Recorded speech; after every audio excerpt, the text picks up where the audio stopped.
Good morning, everyone. Thank you for joining us on this discussion on Turkey's military operation in Northern Syria.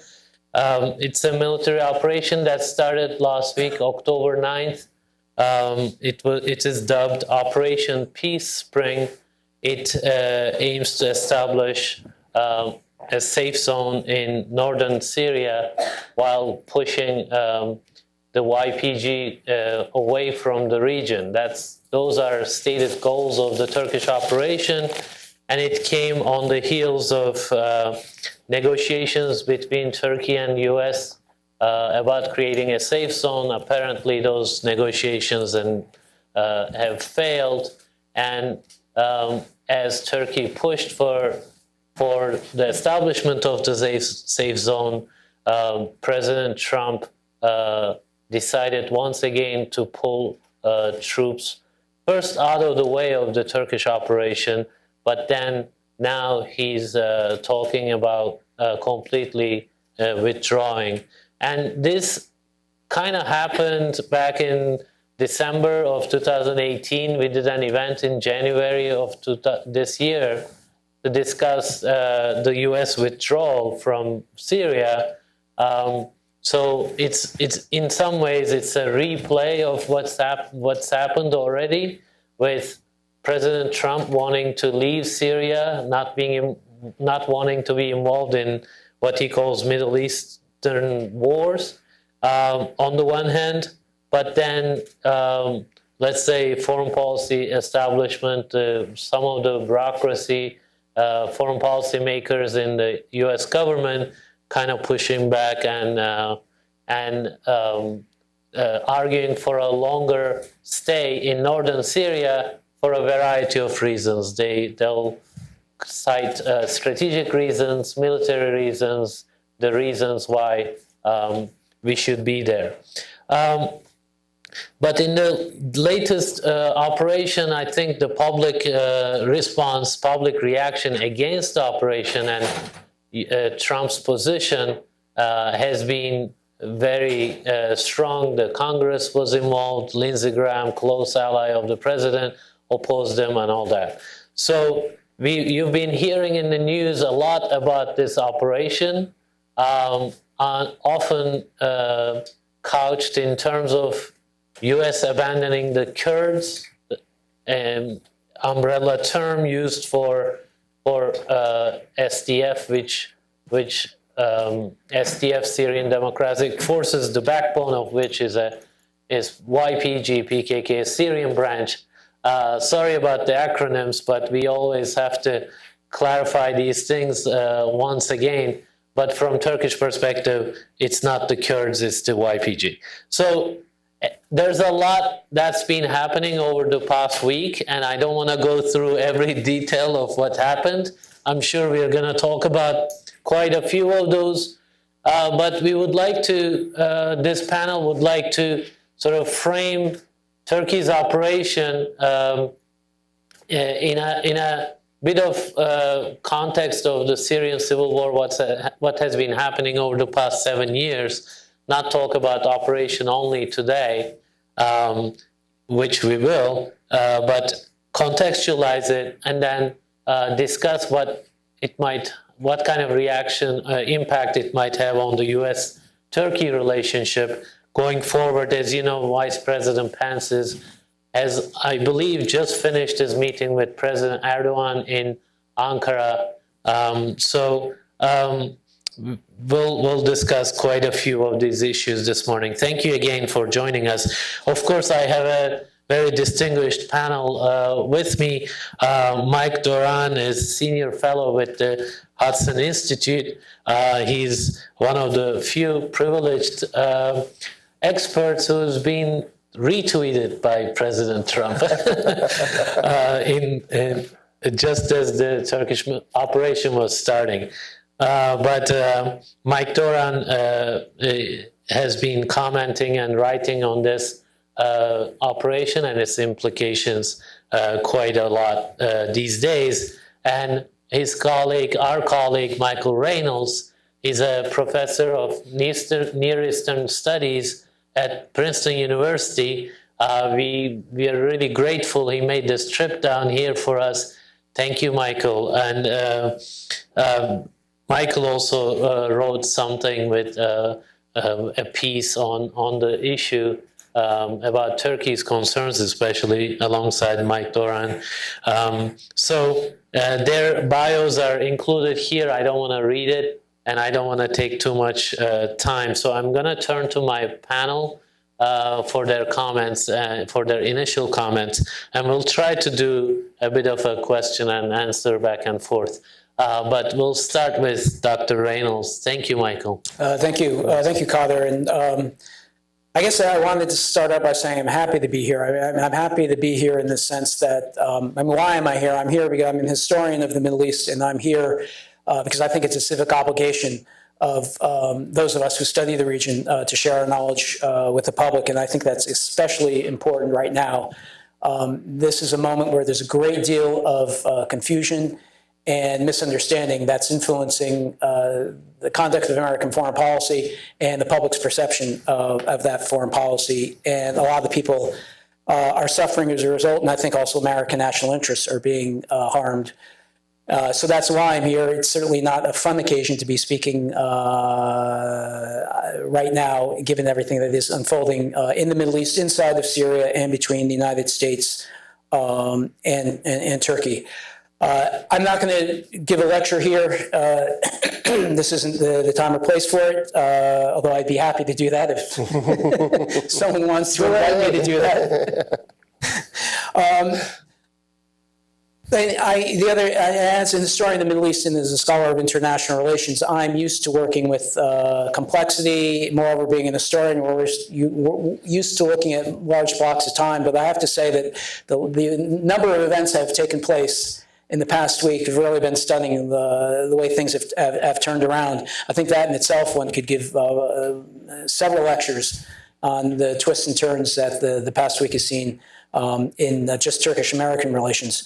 But I wanted to start off by, I think one thing that needs to be underscored is sort of why does Turkey see the PKK, the YPG, the PYD, the Syrian Kurds as such a threat. I think the first thing that needs to be emphasized is that the PKK, the Kurdistan Workers' Party, and the Syrian Kurds, and for the sake of simplicity here, I'll simply refer to them as the YPG. I should emphasize that when I say, what I mean is the armed Kurds inside of Syria rather than saying the Syrian Kurds. The People's Protection Units, known as the YPG, rebranded as the SDF, but it is the YPG, and the YPG is part of the PKK. I won't spend a lot of trying to convince you of that right now with the evidence. I could be happy to do that afterwards. Let me just say, you don't have to take my word for it. You can take former Secretary of Defense, then Secretary of Defense Ashton Carter's testimony to the Senate, where he said, yes, the YPG is the same as the PKK. You can also look more recently at I think it was the publication signed by the Director of National Intelligence, Daniel Coates, both this year's 2019 and last year's 2018. You can find this on the internet. It's official U.S. government publication, and it says there explicitly that the YPG is part of the PKK. As this is something I see constantly coming up in people in news reports about Syria and people's tweets, saying Turkey allegedly claims that these groups are related or there's some sort of ties. They are effectively one and the same. I usually say subsidiary, but they're one and the same. And again, you don't have to take my word on that. That is U.S. government officials who would prefer not to, would prefer that the two groups were separate. And that's been something the Americans have tried to be making that argument. I think they've only convinced themselves. They convinced the YPG to rename itself as the Syrian Democratic Forces, the SDF. So that's just leading into my next point, which is why does the Turkish Republic see the PKK as such a threat? A number of people here have gone ballistic. I think Trump made comments that the PKK is a worse terrorist group than ISIS. Now, certainly from the American perspective, that sounds absurd. From the Turkish perspective, that is absolutely common sense. And why do I say that? One, the PKK has been waging a war, an insurrection, a terror campaign against Turkey since 1984. That is, we're getting now close to 4 decades of fighting. That is a war that's claimed, now they're usually the estimates thrown around at 40,000, some now go above that, but this is roughly, let's say, 10 times the amount of people that were killed in 9/11. That's a lot of people, it's a long period of time, those decades. So that's number one, that this group poses and continues to pose and has posed for the last 3.5 decades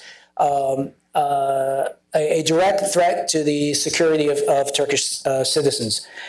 Its ultimate goals, the PKK goes back and forth on this. Sometimes it claims, well, we want autonomy. But early on, initially, and I think it's still a safe bet today, that its ultimate goal is establishing a Kurdish nation state that ultimately would like to secede from Turkey and claim Turkish territory. Now, that would be any state in the world. And one can say those claims by the PKK are legitimate or not, but any state in the world has to react and will react to a separatist campaign negatively and will seek to combat that. Turkey is no different, and in fact, Turkey on this is, I would argue, is extraordinarily sensitive. And again, here I'm not going to go into a long lecture, but if you want to understand where the Turkish Republic comes from, established in 1923, and it was established to prevent the same experience that the Ottoman Empire had gone through, wherein various groups inside of the empire, backed by outside great powers, were used to partition and break up the empire. And it was precisely to prevent that pattern of partition and outside intervention from repeating itself that the Turkish Republic set out its goal as forging a total union between the peoples, Muslims living in Anatolia, and the state. And that was the ideal way to do that, was to create a state that was Turkish and to create a Turkish identity for all of the members of the Muslim members, inhabitants of Anatolia. Now, again, I won't go in right now unless there are questions about the sort of the history of Turkish nationalism. But to emphasize that this is one that has been remarkably successful with the vast majority of Turkish citizens, with the exception of Kurds, for 2 reasons. One is that the ethnic Kurds make up somewhere between probably around close to 15% of Turkey's population, and they're compactly settled inside of Anatolia, meaning that it's very difficult to assimilate them to a Turkish identity. Well, I think it's also worth pointing out that the largest Kurdish city in the world is Istanbul. By that, I mean, emphasize it's sort of, there's no simple resolution to the Kurdish question inside of Turkey or outside. But so the establishment of the Turkish Republic sort of is drummed into every Turkish citizen going to school, moreover those serving the military, both soldiers and officers, is the idea that there are outside powers that seek to break up our country, that will back people, separatists inside of our community, and will use this against us. So when Turks see this, are extraordinarily sensitive to any possibility this might be happening, and one could say effectively that they're paranoid. Now, as you know, you might be familiar with the saying that even just because you're paranoid doesn't mean they aren't out to get you. And this is where coming into U.S. policy and in Syria has been so disastrous for U.S.-Turkish relations. Now, when the PKK started its war in the 1980s and continued it through the 1990s, America was quite supportive of Turkey at that time. In fact, the United States put the U.S. State Department classified the PKK as a terrorist organization. Now, why did they do that? Well, it was because the PKK was simply because they were waging a campaign against a NATO ally? No, it's because they're also practicing using tactics of terror. PKK was one of the pioneers of suicide bombing and has continued up until the recent past conducting suicide bombing. So the label that the PKK received of being a terrorist organization was one that was well deserved. And also it's worth pointing out that the United States, as well as allegedly Israel, played a key role in helping capture the founder of the PKK and the head of the PKK, Abdullah Öcalan, who is currently in jail in Turkey, and that took place in 1999. So the U.S. has always been very supportive of Turkey in its struggle against the PKK.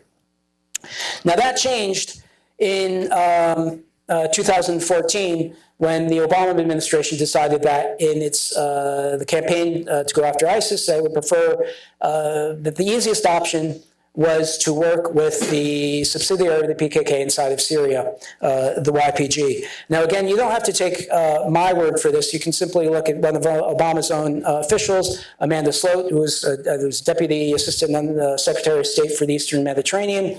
And as she wrote just last week in the Washington Post, said that the decision to work with the YPG was a ticking time bomb in Turkish-American relations, that this was something that was, that it would explode was inevitable. And I think she's absolutely correct on that, and I commend her for being honest on this. Earlier American officials, Hillary Clinton, the Secretary of State, have also assured Turkey, don't worry, we understand your concerns in Syria, we will not be working with the YPG. Yet the United States decided to make that decision. And everyone understands why the U.S. Made that decision. It was a comfortable one for the United States. It was one that made it easier for the United States. No one argues with that. But the point is, the Americans overlooked is this came at the cost of Turkey's security. And when I see the claims of betrayal being thrown around that America has betrayed the YPG and what it's done in Syria, I'm struck by betrayal of allies.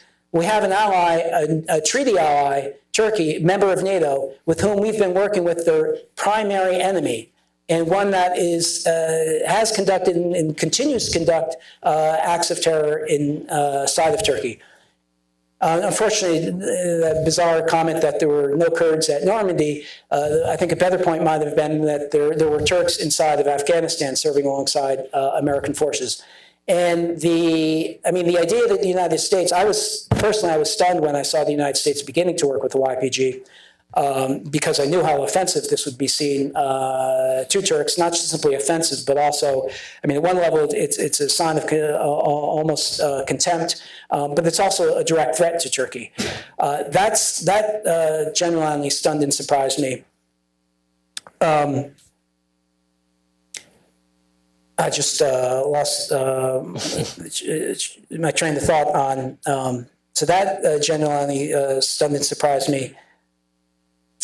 But the point being that the United States has betrayed its treaty ally. And sort of one thing that maybe students, after taking a sort of introductory course in international relations, learn is that the saying that one man's freedom fighter is another man's terrorist, and that usually people throw that around. It's not, they've achieved some wisdom about the nature of the world and of politics. What the United States is attempting to do inside of Turkey is to say, one man's terrorist is also that man's freedom fighter. And that's exactly what the United States has been trying to do with the YPG and its celebration of the YPG as if they have been close allies of the United States. And yes, they're very effective in the fight against ISIS.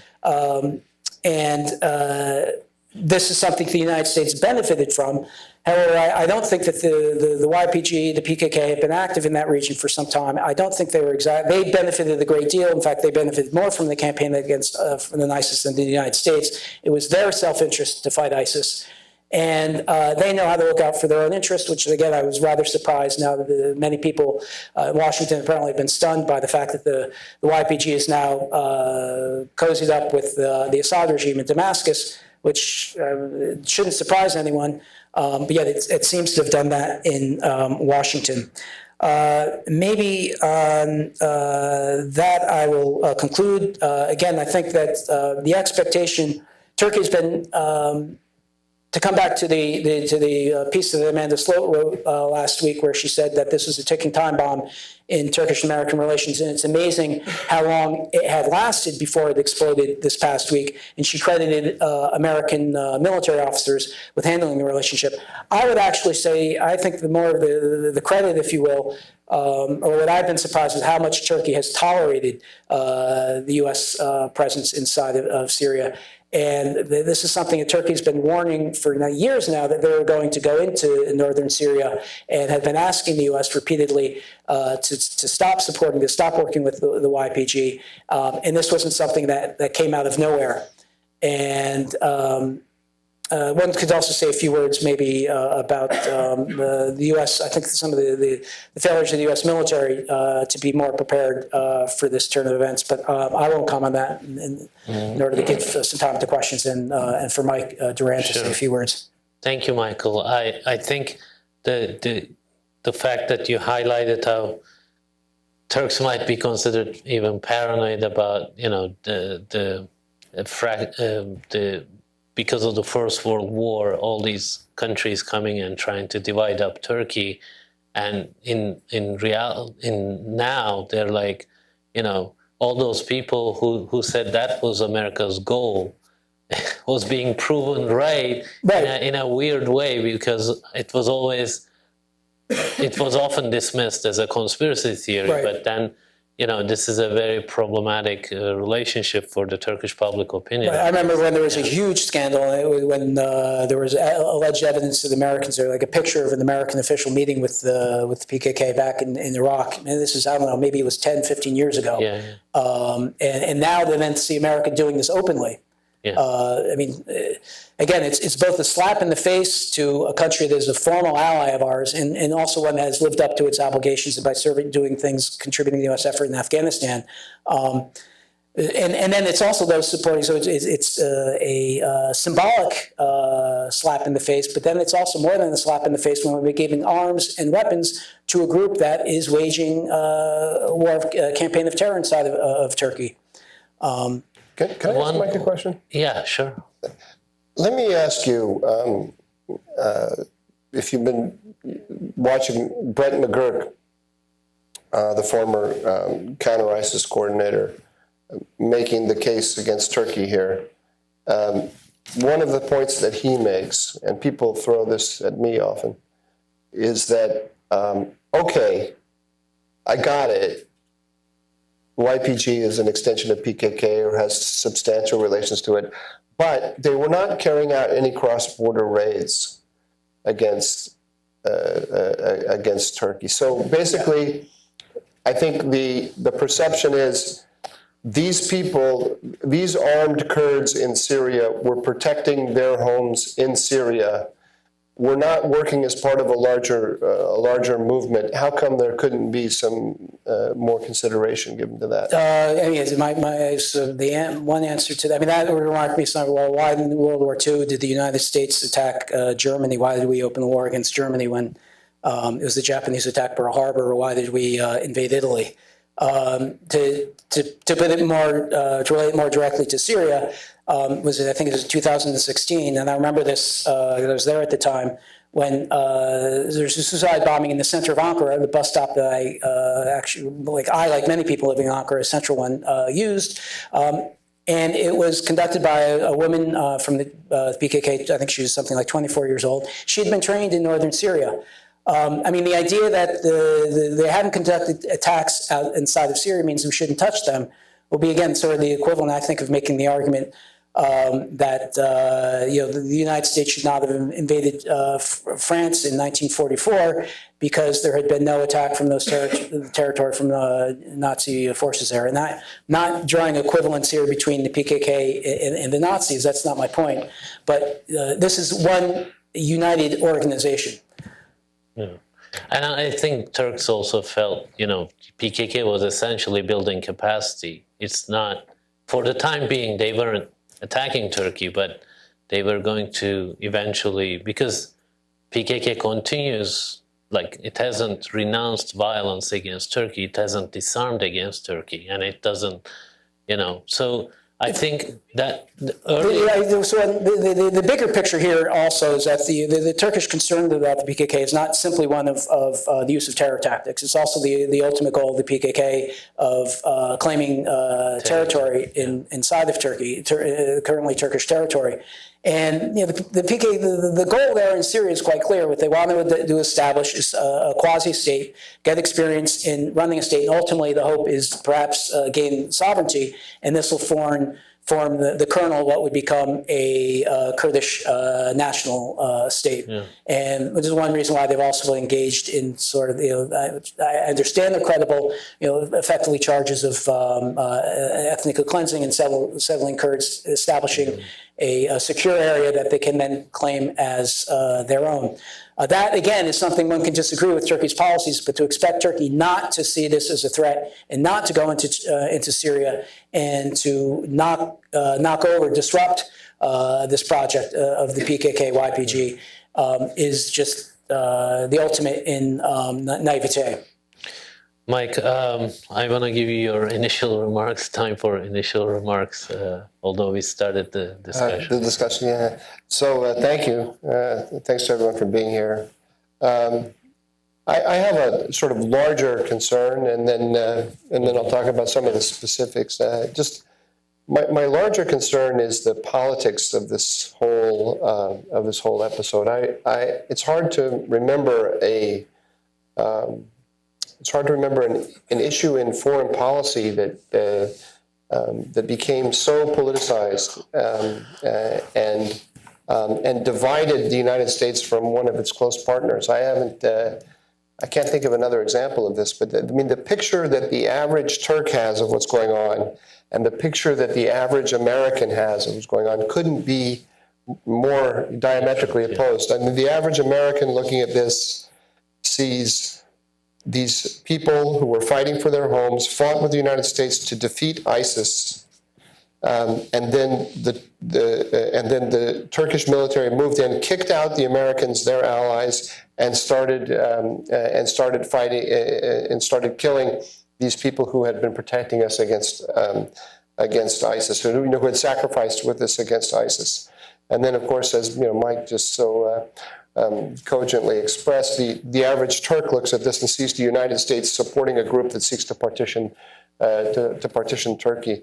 I'm worried about this because my view, generally speaking, is that the United States and Turkey are allies, and going forward, the U.S.-Turkish relationship is going to be more important rather than less important to both countries.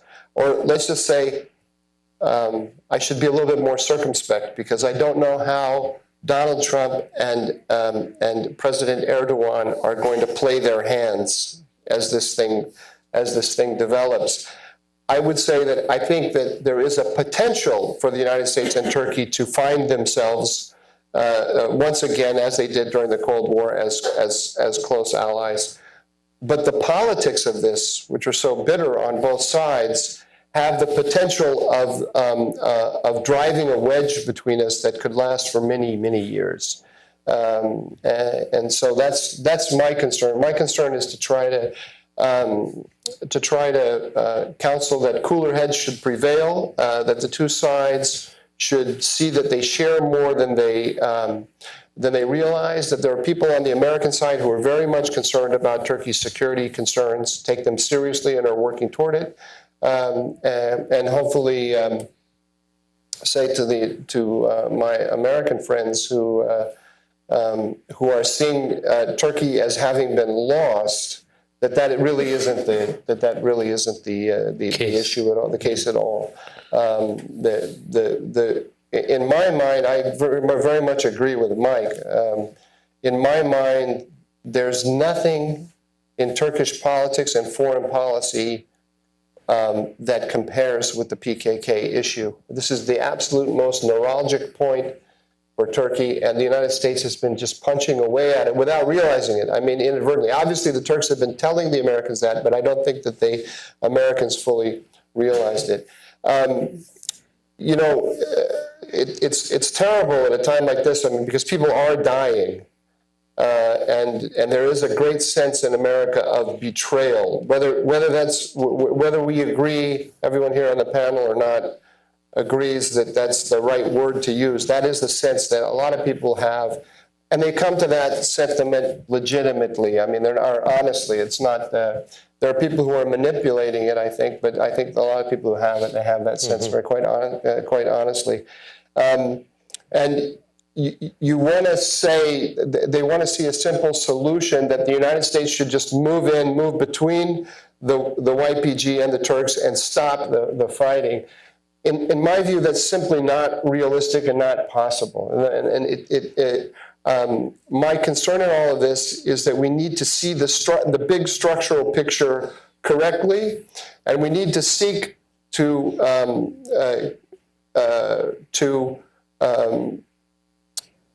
account for our humanitarian concerns within the right structural context. What do I mean by that? Let me start by just explaining what we did wrong structurally.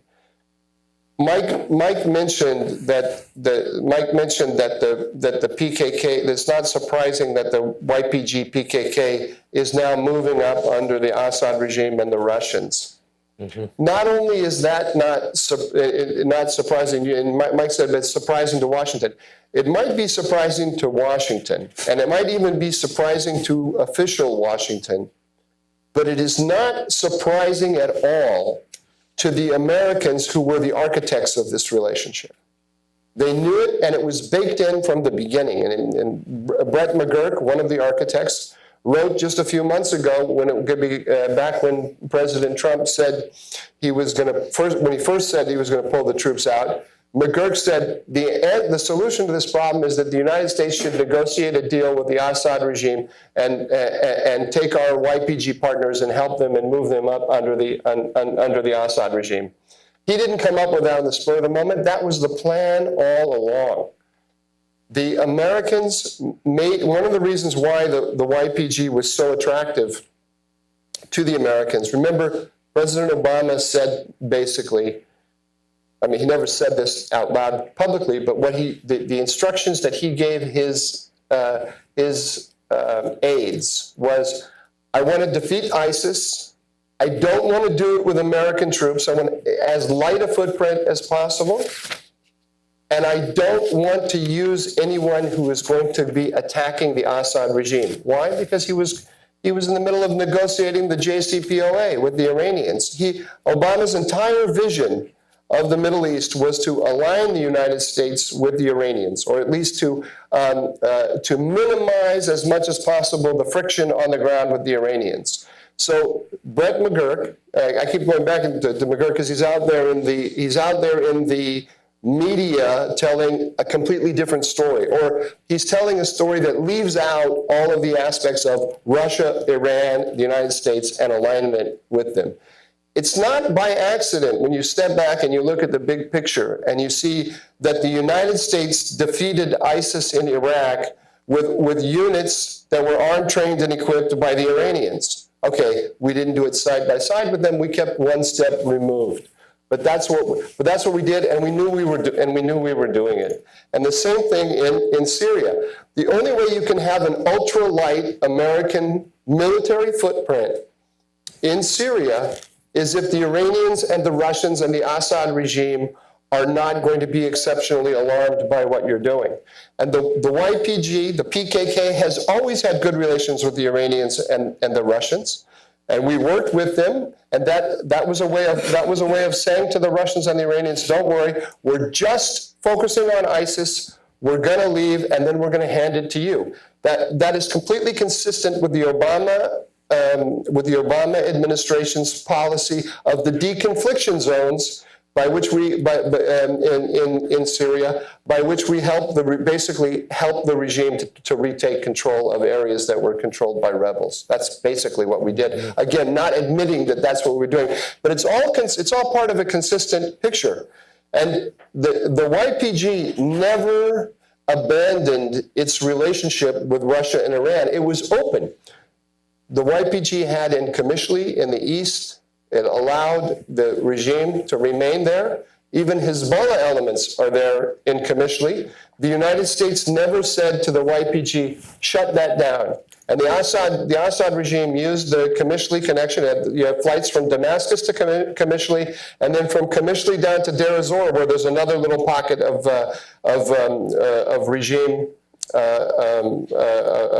regime control. And the YPG played a role in helping the Assad regime maintain connections in this little network of little islands of control that it had in the east. The United States never shut it down. Now, I am among those, and I'm speaking now, looking at the camera, and I'm speaking to my fellow Republicans who would like to see the or fellow Americans, there are a few Democrats out there too, who would like to see the United States combating the Iranian network across the region.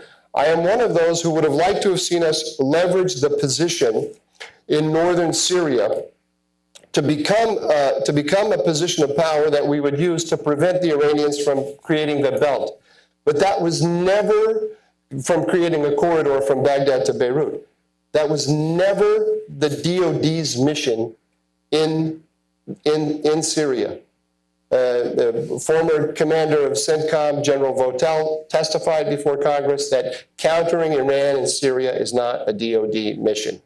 That is an extremely significant statement, because behind it is Kamishli with the regime forces and the Hezbollah forces helping the Assad regime hold on to all of this. Now, the Trump administration came in, and there are a lot of officials who, with very good will, were hoping to transform this position that we had in Northern Syria into a node that could become a base for working against the Iranians. And in some ways, politically, our position there could be leveraged that way.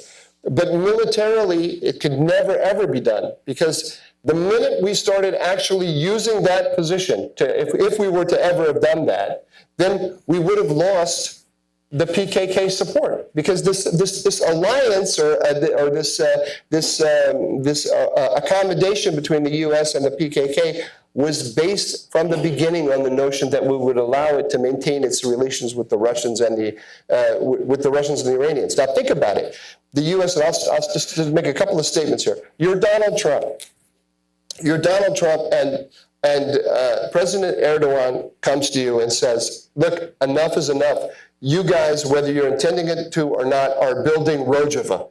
You're building an independent PKK statelet on my border, and I want to work with you to make sure that doesn't happen." If DoD said, okay, President Erdogan, we agree with you, and we are going to work now politically and militarily in Northern Syria to put in place political structures and a military posture that will ensure that Rojava will never, ever rise up and never be a threat to you. That ends the PKK-U.S. relationship immediately. The U.S. has 1,000, before it was 2,000, now 1,000 troops on the ground in little bases whose perimeter is defended by the PKK.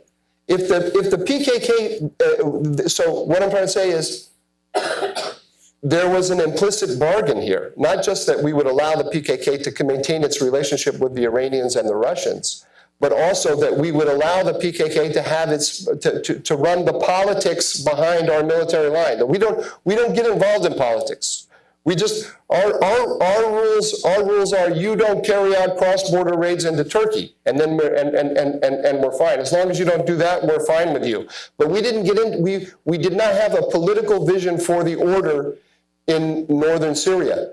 Turkey wanted an answer to that question. We refused to answer it, and in the process, we were actually inadvertently building the political project of the PKK. If Trump had reversed himself on that and gone against the political project of the PKK, we would have lost our basis of support. We would no longer have been operating in a permissive environment in northeastern Syria. Our men would have been vulnerable. The only answer then to protect those 1,000 men would have been to put in many more Americans to do force protection and then to work politically against the PKK. Whether the PKK would have gone and attacked Americans or not, we don't know, but they wouldn't have been there to defend them. And then the Russians and the Iranians could start putting military pressure on the Americans in a lot of different ways. So the bottom line for Donald Trump is what this meant is, if I actually come to a solution that can solve President Erdogan's political demands about the order in Northern Syria, that requires me to put many, many more troops, which is a red line for Trump politically at home. He can't be seen to be increasing the American footprint there. And if he doesn't solve Erdogan's demand, then he's under military pressure from the Turks, not directly, but as we saw. This is an untenable dilemma for an American president. Now, people haven't explained this very well. Because there's been an enormous amount of obfuscation, it's a hard word to say. Yeah. There's been a huge smokescreen that the Obama people had put up about what the actual deal was, the foundation that was laid for our presence there to begin with. And I'll end here, but that's my big point. We got this structurally wrong from the beginning. Amanda Sloat is exactly right. This was a ticking time bomb. This is the most predictable problem you can imagine. And I can say that because you mentioned that Donald Trump retweeted me. He retweeted a tweet where 18 months ago I said, this is not going to stand. This is just not going to work. You look at this, we built this entire house on this unbelievably flimsy. We built a huge skyscraper on a fault line. And then when the earth starts shaking, we start blaming everybody else. This was built incorrectly to begin with. Thank you for that really great analysis, I would say. But where do you see the problem in that picture? Yes, structural, but is it a misguided policy at the political level? Obama wanting to do a deal with Iran, or the idea of having great influence with light footprint, that part doesn't work, or doing the military part but not doing the political heavy lifting on that. Which part do you feel like it doesn't work? Where do you fall? I know all of the above. All of the above. I think that President Obama's vision of aligning with Iran was already wrong. The United States has three major partners for creating order in this region that's very hard to order. And those three major partners are Turkey, Israel, and Saudi Arabia. Obviously, there are big problems between all of them. And each one of them is a challenging relationship in its own right for all kinds of different reasons. Israel, the least of which.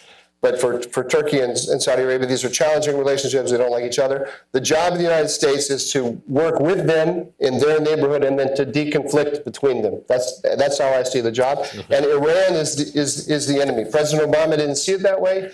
He tried to create a concert system. It's a round table with the Russians, the Iranians, the Turks, and everyone else sitting around. The U.S. is sort of puts solutions on the table, and then we all work together to find the solutions. This was the basis of the Syria diplomacy of John Kerry. It's why we were so solicitous of the Russians, didn't counter them when they intervened, and so on. But that notion, which when I realized that's the notion he had, I thought it would never take off because I thought he would get pushback from all the allies, and I thought he would also get pushback from inside the U.S. government. But what happened is that we got strategically stupid after 9/11, and we raised counterterrorism as the strategic goal of the United States in the region, and we developed this incredible counterterrorism machine, I worked in the White House in the Bush administration. If you see it up close, it's amazing. I mean, the United States is actually a very powerful country. You might not know that if you've been watching us hand the Middle East to our competitors. But it's a powerful country, and one of the things it does extremely well is using all of its intelligence platforms and its special operations units and so on to go attack terrorists. We do that very, very well. But the thing is, we built up that big machine, and then we identified counterterrorism as the meaning against Al-Qaeda and ISIS, not against PKK, not against Hezbollah. These are terrorist organizations, but somehow they're not on the list because we're focused on the Sunni terror threat.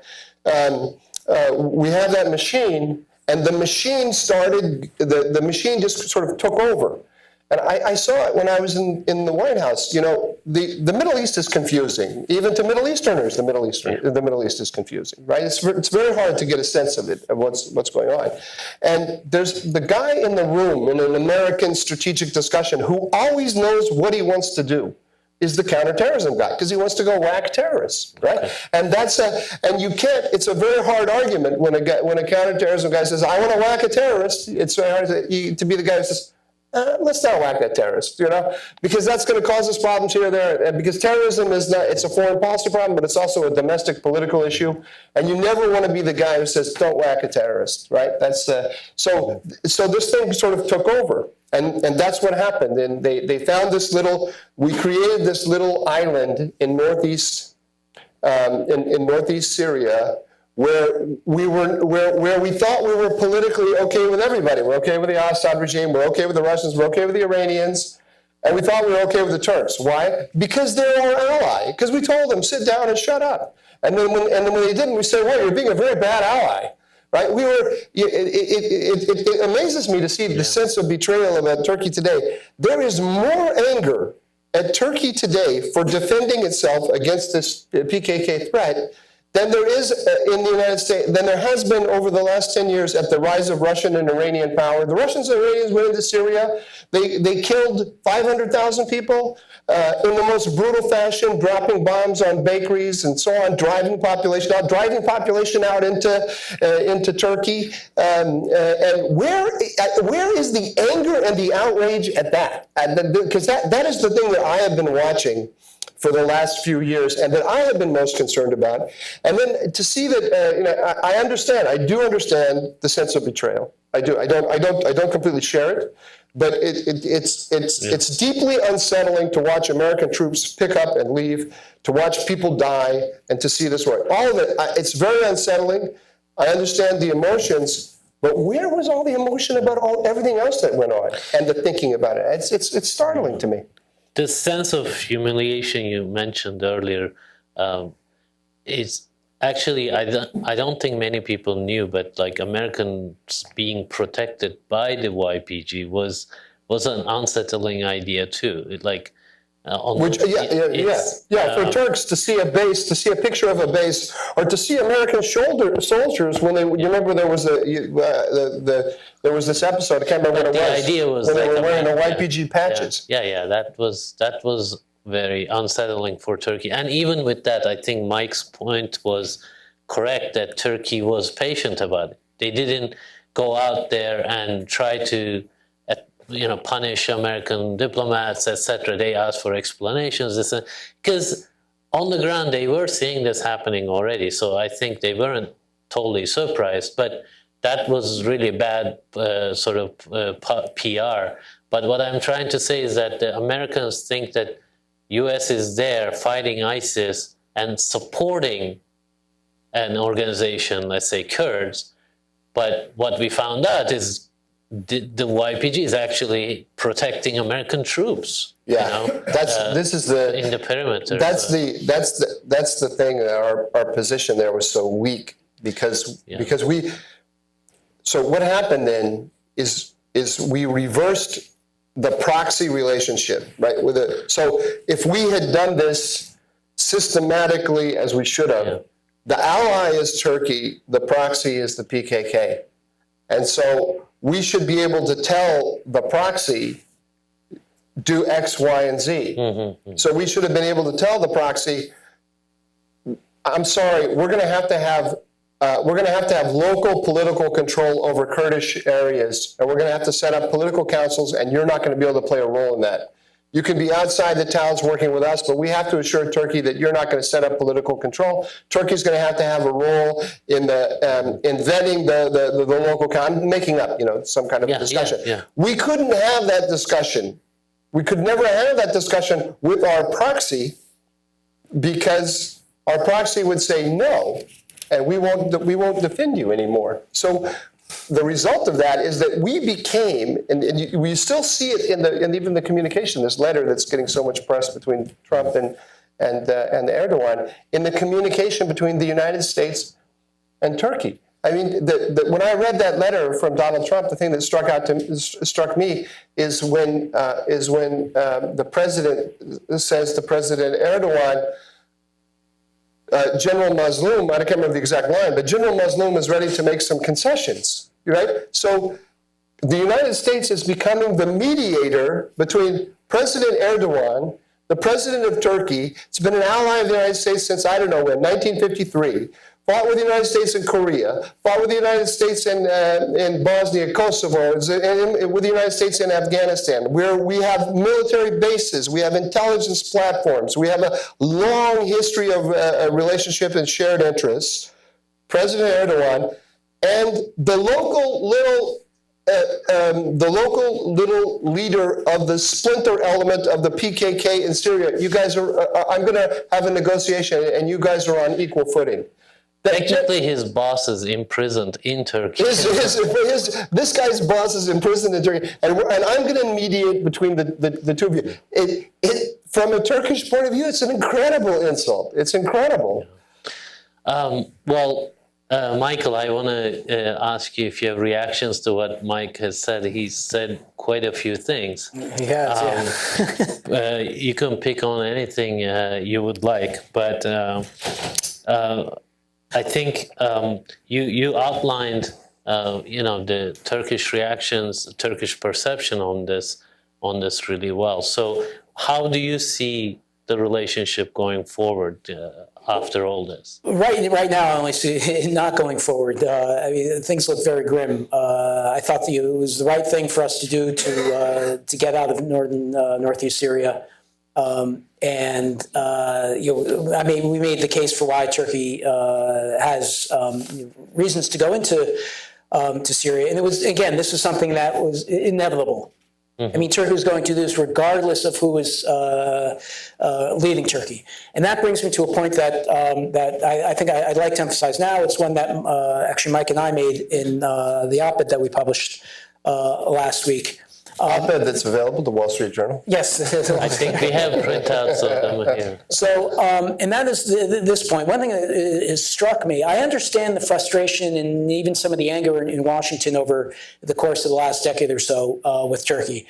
We made the case that what the United States has done to Turkey has been unbelievably, and I find it still difficult to believe, offensive and damaging to relations with Turkey. That is, if you would ask me 15 years ago, if you could think of something aside from an overt attack or invasion of Turkey, what would be the best way to alienate Turkish opinion would be back the PKK, which is, not only did we turn a blind eye, but we started to train and to give arms to them. Again, even as I'm saying this right now, it stuns me. I can't quite believe we would do something like that, but we did it. At the same time, I understand there's plenty of things that Turkey has done that has damaged the relations with the United States and has made many Americans quite frustrated and upset. And so I understand the emotion. What I don't understand is the attitude of people who sort of, I guess, decided that Turkey and Erdogan are one and the same, and Turkey is Erdogan. And all the problems that we have with Erdogan are problems with Turkey, and that will never change. When this is the moment right now, we've seen the democracy has been on the ropes in Turkey. There are huge problems inside of Turkey. But the recent elections, we saw that democracy has not entirely died in Turkey. There is finally an opposition that seems to be credible and emerging. There are personalities there. Erdogan is not going to be the ruler of Turkey for eternity. And I'm just struck by these people are ready now to the attitude in Washington say, let's forgo Turkey. This is sure, it's a country with which we have been close to for decades, a member of NATO, once a candidate for the EU, et cetera. Was a functioning democracy, still is, hasn't lost that entirely, and it's just to say it's all over. We're gonna burn our bridges with Turkey. Where are you going to build your new bridges with? I mean, if the argument is let's just get out entirely from the Middle East, I understand that. If the argument is Turkey is no longer and can never be a useful ally of the United States, so let them work with the Iranians, let them work with the Russians. We don't need them on the Black Sea. We don't need them in the Caucasus. We don't need them in the Middle East because we're not going to be there. I can understand that case being made more of a, I hate to use that word isolationist because it has so many negative connotations, but if one wants to make that case for American foreign policy, then yes, forget about Turkey. However, if you are not willing to make that argument. I don't see how you can just say, not only do we not want to work with the Turks, let's give them a kick in the rear end. And that seems to be the predominant opinion in Washington. And the lack of strategic foresight and the sheer emotion and, dare I say, immaturity of the Washington foreign policy national security establishment has my head spinning. Can I make a Sure. I just want to reinforce a few points about that. The lack of a discussion about where does this lead, which is what you would expect from national security professionals. Again, like Mike says, I understand the anger, frustration, sense of betrayal. Okay, but it's our job to say, what's the plan? Where does this lead? So America is now saying, we're going to sanction you. You know, the president is saying, we're going to destroy your economy. Okay. And in return, we want what? What do we want you to do so that we don't destroy your economy? We want you to stop going into Northern Syria. Okay, so they stop going into Northern Syria. Who goes in then? Who goes in? The Russians and the Iranians. The Russians, the Iranians, and who knows what. I mean, it's not like the effect of America. It's not like we have a plan for Northern Syria that is being ruined by a political plan for stabilizing Northern Syria that is being ruined by what the Turks are doing. If we had one, we had a clear vision, and we wanted to assign roles and missions. Turkey has been asking for it for a long time. Then that's one thing, but we don't have one. So it's just a lot of anger. And Mike says, you know, Washington is often like a high school party. And I've never been to one. And you have the cool kids and the uncool kids, and there's lots of anyway. There's just all of the moralizing going on right now that is detached from any kind of practical sense. That is as damaging to the United States as any decision that's been made. Because we don't look like a serious power anymore. I'm really worried about it because we keep lurching from moral panic to moral panic. We have a moral panic about Mubarak and we topple Mubarak. Okay, and then what? We have a moral panic about Gaddafi and we topple Gaddafi. Then what? We have a moral panic about Khashoggi and everyone says we got to get rid of MBS. I don't think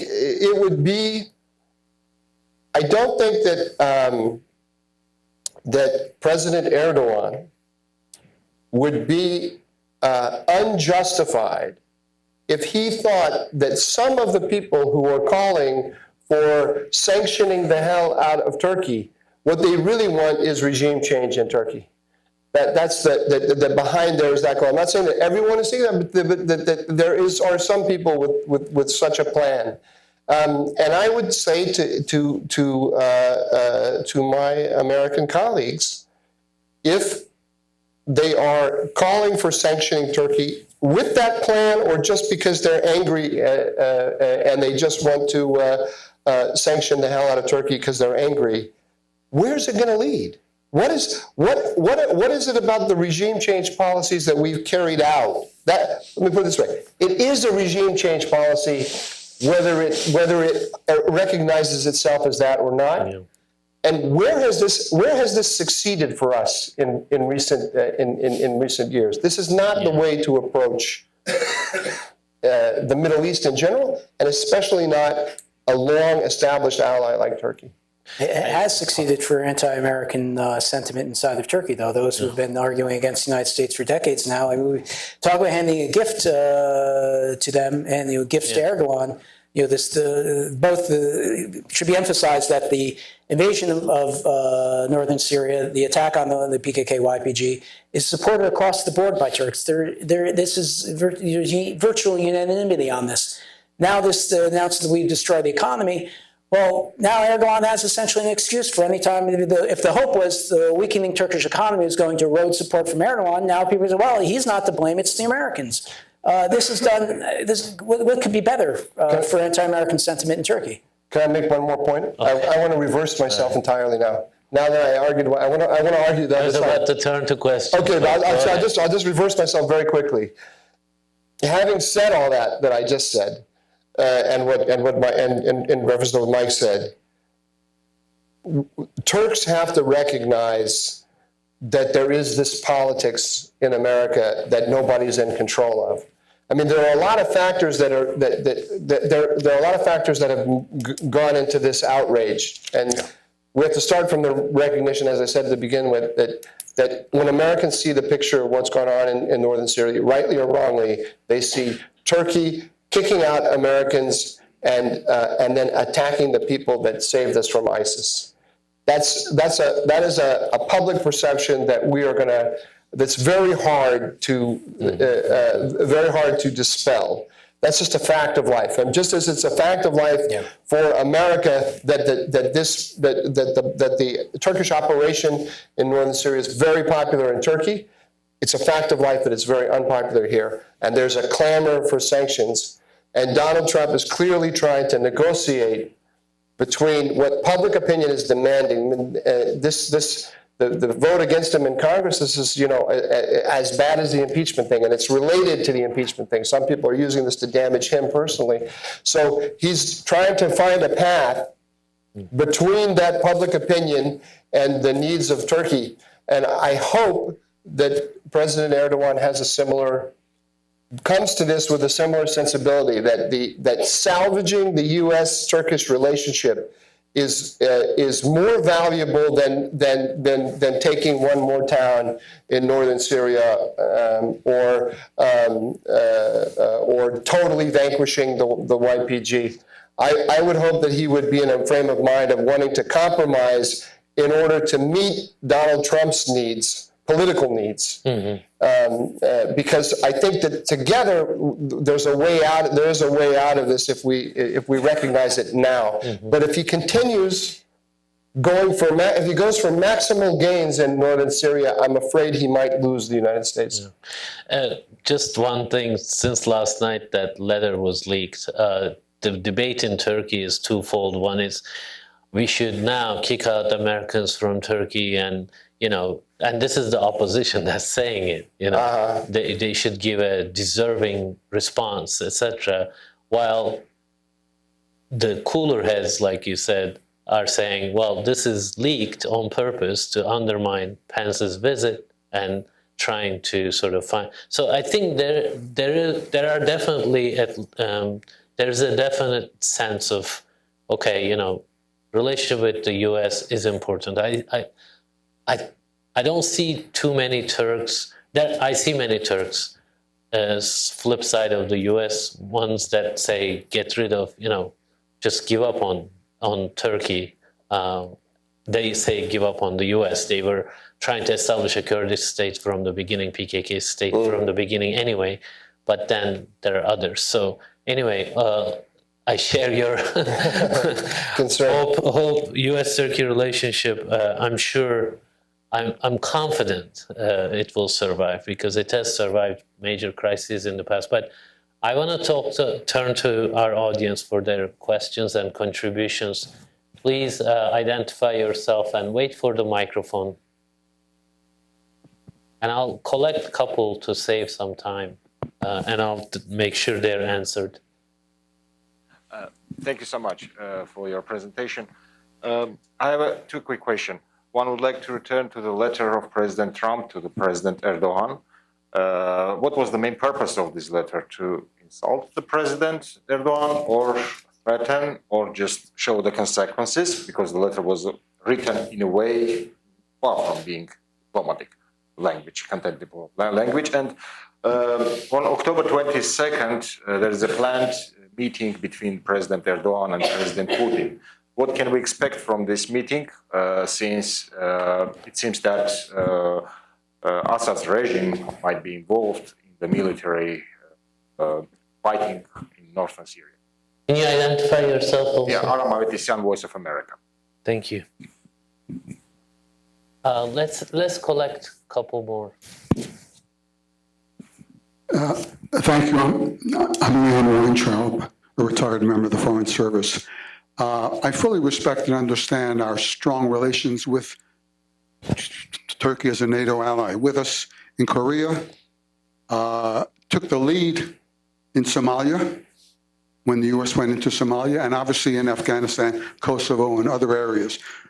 With this as a background, can some of you help me understand the desire of Turkey to purchase this anti-aircraft system from Russia? Somehow I just can't get my head around that. As a NATO ally, purchasing an anti-aircraft system from Russia. Thank you. Good morning. Hamdi Rafai from the Council of United Syrians and Americans. I guess my first question is, I mean, we're talking about an area that's in Syria, but we're not talking about Syrians very much. And President Erdogan has clearly been very motivated by his desire to help Syrians. That seems to be an important factor. And two, before Turkey really was in Syria, northeastern Syria, in that area for more than 10 minutes, people were already screaming ethnic cleansing. I don't understand the claim, and I don't understand whether there's any credibility to that claim. Yeah. Yeah, one more.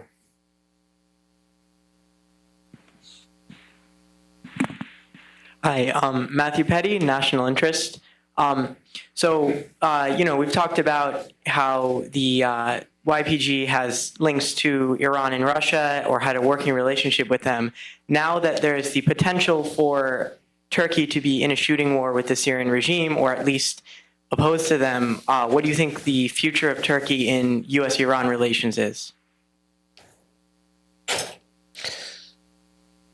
Michael. Oh, wow, there's a lot there. So the question about why was the Trump letter leaked, I myself don't know. I don't know if that was Trump trying to send a message to Americans, look, I'm being tough with Erdogan. I don't know if it was done by people trying to undermine Trump. I mean, I probably shouldn't. I don't know. I read about that as coming down on the train last night. Certainly, at a minimum, I don't see anything good coming of that, whether in relations with Turkey, both because, again, first and foremost, the threat against destroying the economy. Many Turks see it as a humiliation of Erdogan. I think Mike's point is also excellent about which has been overlooked, where this puts the YPGs, putting them on the same level as Turkey. That's another embarrassing and damaging aspect of the letter. So I don't know why it was leaked. If I could maybe put together the questions about the meeting coming up between Putin and Erdogan, and that of the relationship of Russia in the YPG.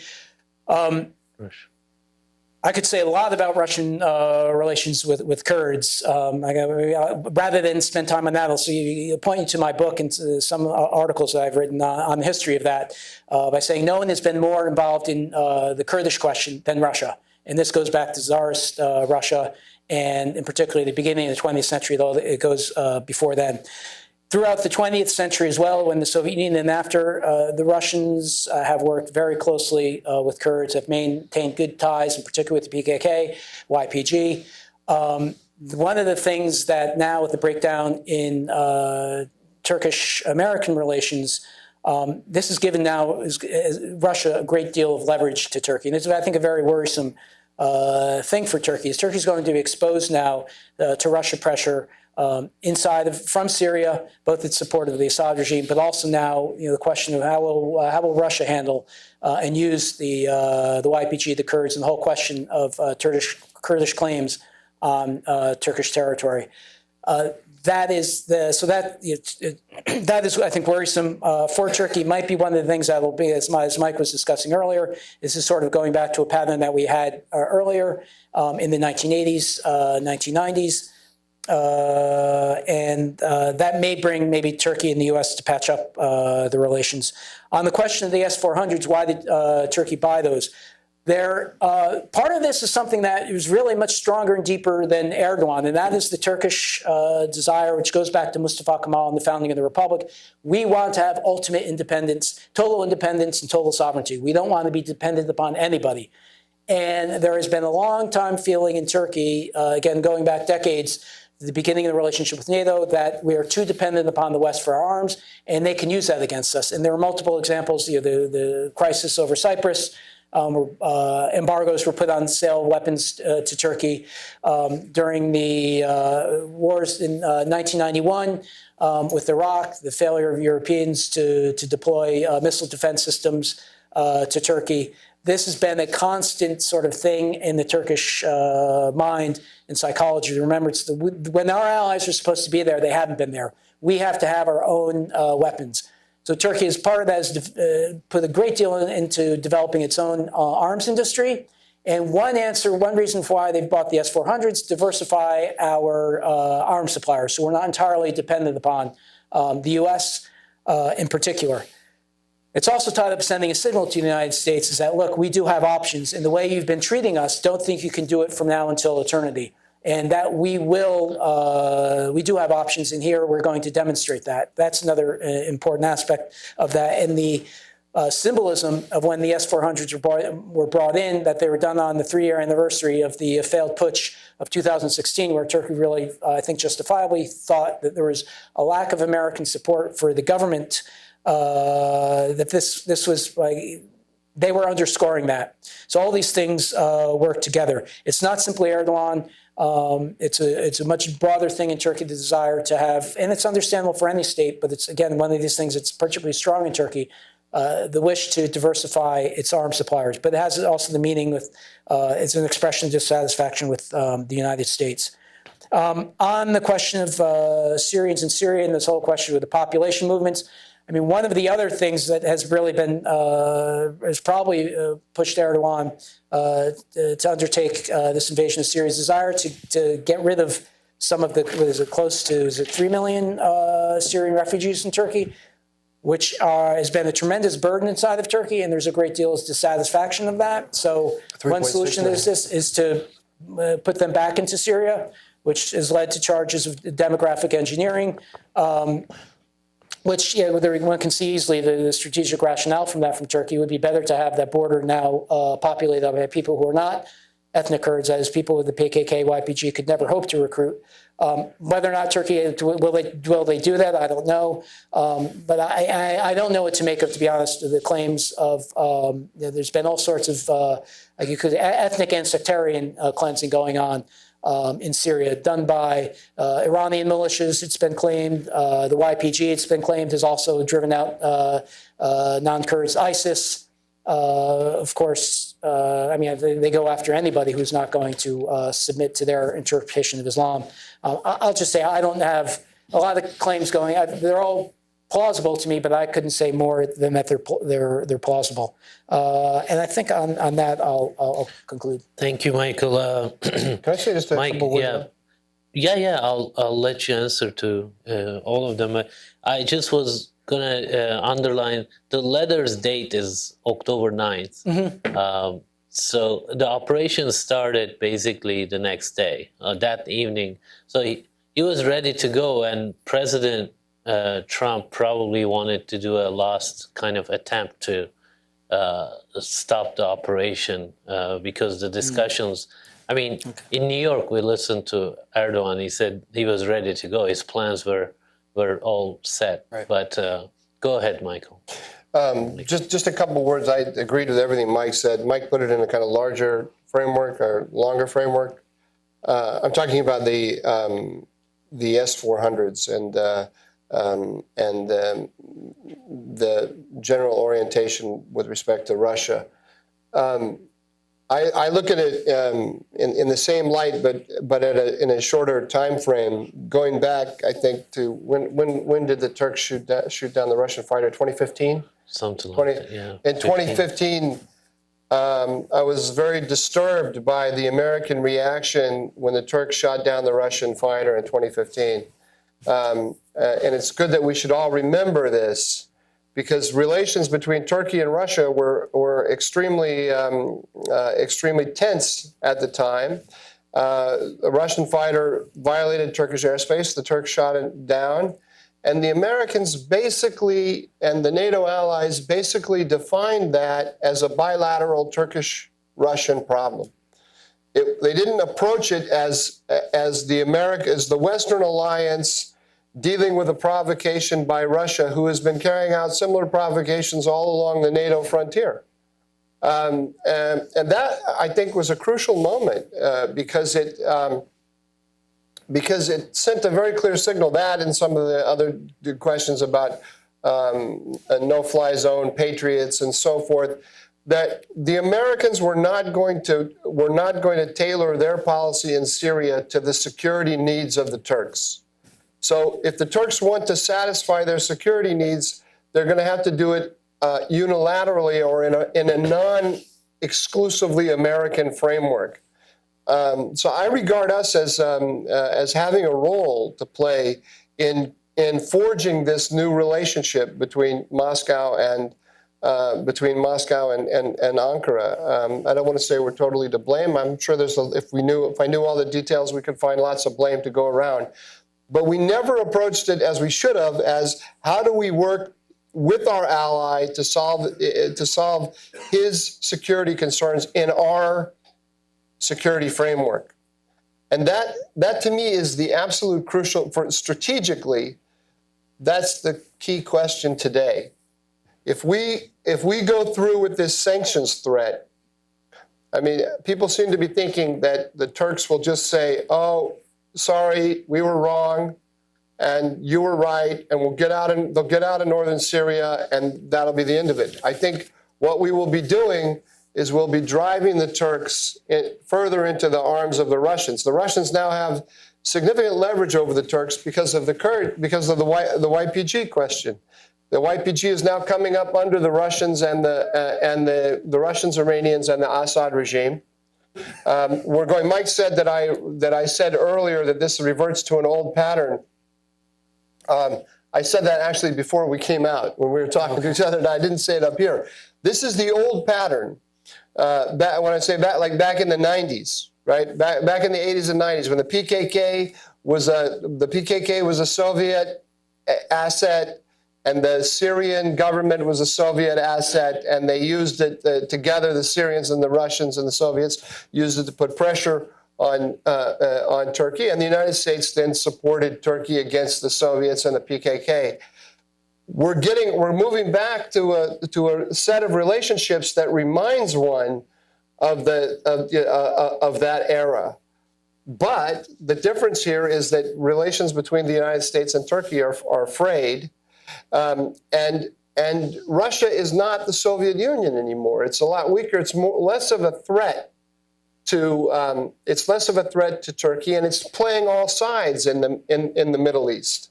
So the Russians may use this to become the major interlocutor between the YPG and the Turks. So they'll situate themselves between the Assad regime and the YPG, and they'll mediate there. And then they'll situate themselves between Ankara and the YPG, and they'll mediate there and elevate their own stature and push us out.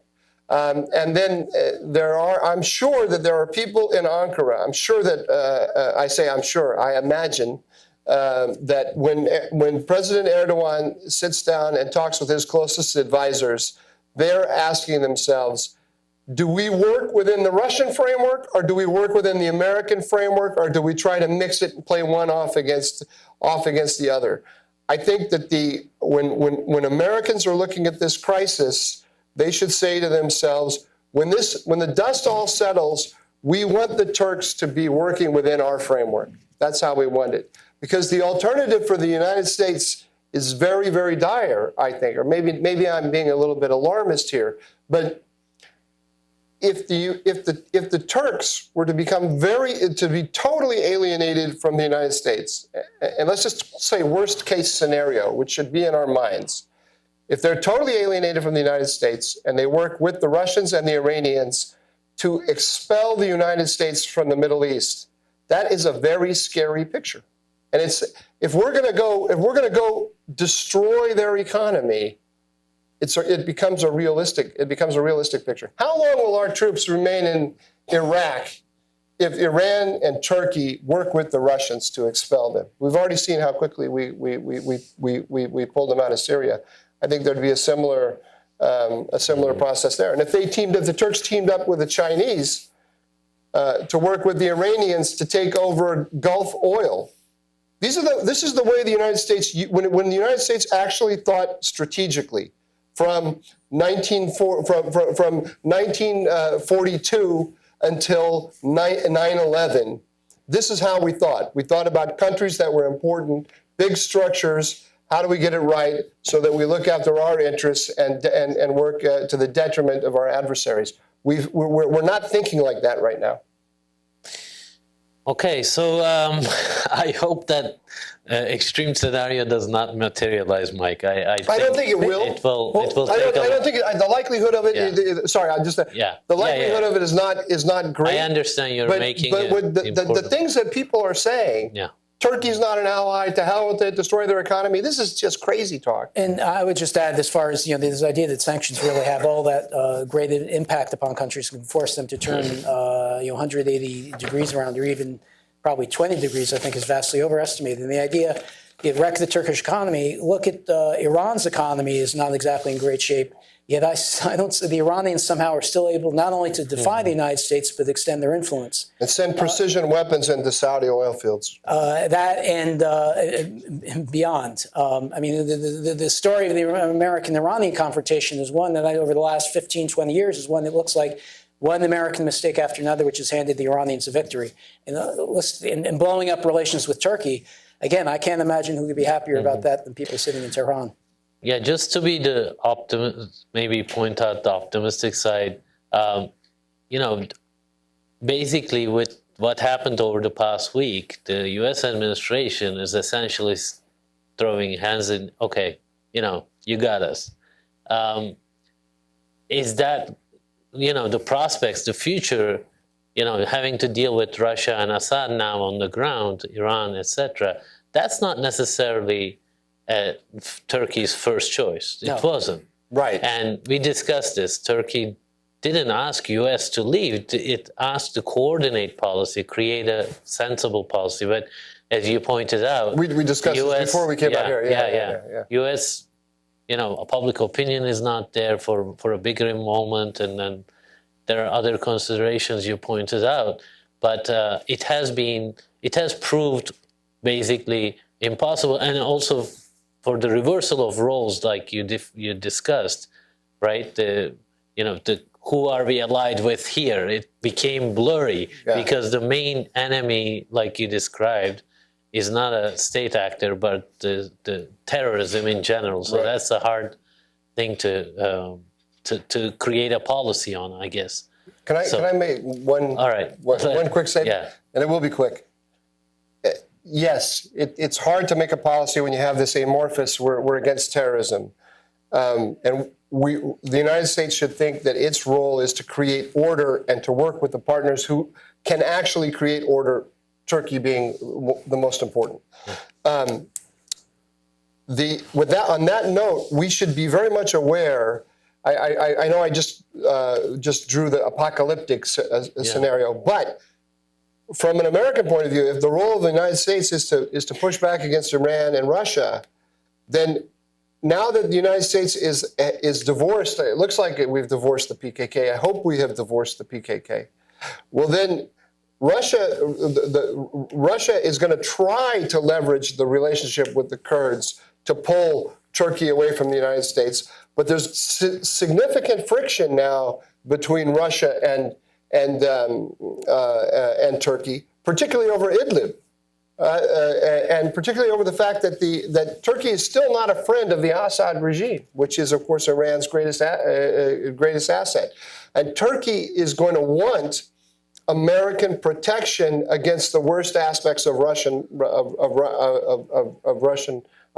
policy. So I think that we can, sort of in an ideal, the apocalyptic scenario is we push Turkey into the arms of Russia. The ideal scenario, which probably won't come out either, is that we revert back to where we were in the 1980s and the 1990s, where the U.S. supports Turkey against PKK and against Russia and Iran. Well, I want to thank my panel, and I would like to ask you to join me in thanking the panel. Thank you so much for this discussion. Thank you. Appreciate it, Mike.